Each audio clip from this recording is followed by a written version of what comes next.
এটা কি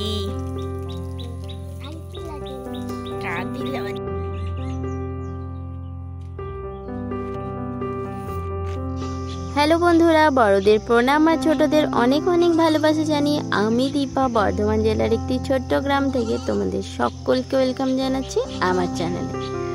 আশা করি তোমরা সবাই খুব ভালো আছো আর সুস্থ আছো। এখন প্রায় 6:30 মতো বাজে। রাত্রে প্রচণ্ড গরমের পর এখন সকালবেলা দেখো সুন্দর হাওয়া দিচ্ছে। আর আমাদের বাড়িটা যেহেতু অনেকটা বড়, একটুখানি হাওয়া দিলেই না পুরো বাড়িটা হাওয়া খেলে। তো সেই জন্য সকাল সকাল ঘুম থেকে উঠে এই যে বাইরে এরকম বসে আছি আর সুন্দর এই প্রকৃতিটা উপভোগ করছি।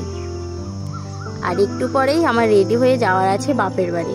আগের দিনই বললাম মেয়ে আছে বাপের বাড়িতে, তো সেই জন্য আর দেরি না করে ঝটপট রেডি হয়ে এখন বেরিয়ে পড়েছি। আর সত্যি কথা বলতে গ্রামের এই রাস্তাঘাটে সকালবেলা দিয়ে যেতে না একটা আলাদাই শান্তি লাগে। এত সুন্দর ঠান্ডা ঠান্ডা হাওয়া দেয়। আর কদিন যা গরম পড়েছে, তারপর এই হাওয়া যেন একদম মধুর লাগে। তো যাই হোক, স্টেশনে এসে গেছি। আর আজকে স্টেশনে দেখো 5:50 ট্রেনে এরকম মেলা তলার মতো ভিড়। এত ভিড় বিশ্বাস করো, কেন বুঝতে পারছি না। এরকম ভিড় আমি কোনো দিনও দেখিনি আগে। তো যাই হোক, চলো ট্রেন এসে গেছে, এখন যাওয়া যাক।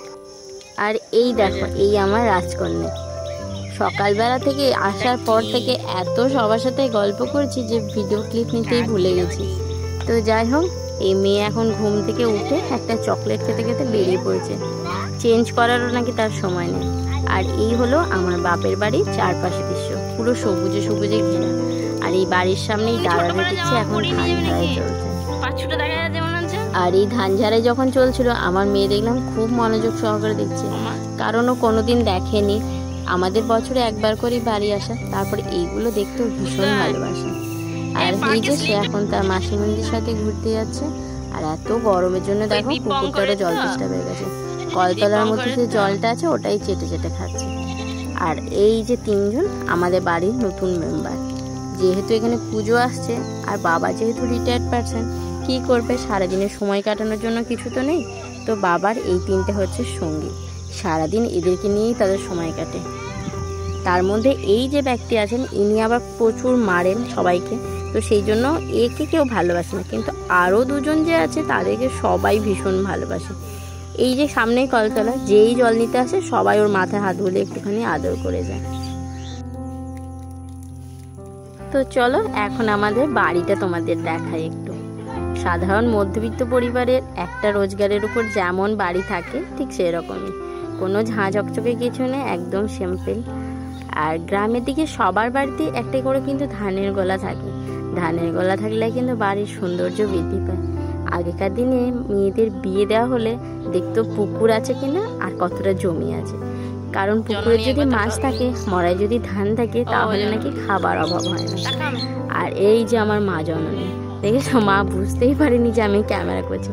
তারপরে কি আমাকে একটা বলছিল, প্রচুর চিন্তিত মনে হচ্ছে ওনাকে, যে কিছু একটা ভাবছে আর আমি শুনছি না, আমি নিজের মতো ভিডিও করেই যাচ্ছি। তো যাই হোক, মাকেও এক ঝলক দেখিয়ে দিলাম। আর বাড়িতে কাজ হবে সেই জন্য এইদিকে পাথরও রাখা আছে। আর এইদিকে আমার মায়ের হাতের লাগানো কিছু বেগুন গাছ। আর এই যে দেখা যাচ্ছে একখানা এখনো আছে, পাতার ফাঁকে লুকিয়ে বসে আছে। তো যাই হোক, চলো বাড়ির বাইরের দৃশ্যটা ঠিক এরকমই। তো এবার তোমাদের দেখায় আমার ঘরটা। আমার ঘরটাও একদম আমার ঘরই এখন অবধি বলি, কারণ বিয়ের আগে অবধি আমি এখানেই থাকতাম। আর বিয়ের পরও ইভেন এখনও এলে আমি এই ঘরেই থাকি, তাই সেই জন্য এটা আমার ঘর বললাম। আর যখন কেউ কোনো কথা প্রসঙ্গে কোন ঘরে কিছু আছে বলে, তখন সেটা সবাই বলে যে মনার ঘর, মানে আমার ঘরে আছে। তো এটাই আমার ঘরেরই নাম হয়ে গেছে। তো যাই হোক, চলো আমার ঘরটা এখন ঘুরে দেখাই। আমার ঘরেও সেরকম কিছু ঝাঁক চাউচের জিনিস নেই, শুধু আছে একটা খাট, একটা আলমারি আর একটা শোকেস। আর আছে একটা নতুন এসি। এসিটা এবছরেই কেনা। সত্যি এত গরম বেড়ে গেছে, এসি ছাড়া এখন থাকাই যাচ্ছে না। যাদের দোতলা বাড়ি তাদের হয়তো তাও কিছুটা সুরাহা হচ্ছে, আর আমাদের তো একতলা বাড়ি, কোনো কথাই নেই। আর তাছাড়া তার দাদু নাতনি আসবে, নাতনি একবারই আসবে বছরে, তো সেই জন্য একটু যাতে আরাম করে থাকতে পারি, সেই জন্য আর কি। তো যাই হোক, আর এই দিকে দেখো আছে বাবার মানপত্রটা। বাবা রিটায়ার্ড করার সময় এটা বাবাকে কলেজ থেকে দিয়েছিল। তো এই সমস্ত টুকিটাকি জিনিস দিয়েই ঘরটা সাজানো আছে, মানে খুব ঝাঁ চকচকে কিছু নেই, তবে যেগুলোই আছে সেগুলো সুন্দর করে পরিপাটি সাজানো আছে। আর উপরে যে এই পেন্টিংটা দেখছো, এই পেন্টিংটার বয়স জানো প্রায় 12-14 বছর হবে, কারণ আমার বিয়েই হয়েছে 7 বছর, আর এটা তারও অনেক আগে কেনা। তা এত সুন্দর এখনো অবধি আছে যে দূর থেকে দেখলে কেউ বুঝতেই পারবে না এতটা পুরনো। তো যাই হোক, চলো এই সুন্দর সাদামাটা জিনিস দিয়ে আমার সুন্দর করে ঘরটা সাজানো। তো আমার এই ঘরটা তোমাদের কেমন লাগলো অবশ্যই কিন্তু কমেন্ট করে জানিও।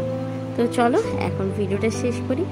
তো ভিডিওটা শেষ করার আগে একটাই কথা বলবো, তোমরা যদি চাও তোমার এই বোনটা একটুখানি ইউটিউবে জায়গা করে নিই, তাহলে প্লিজ সাপোর্ট করো, সাথে থেকো আর পাশে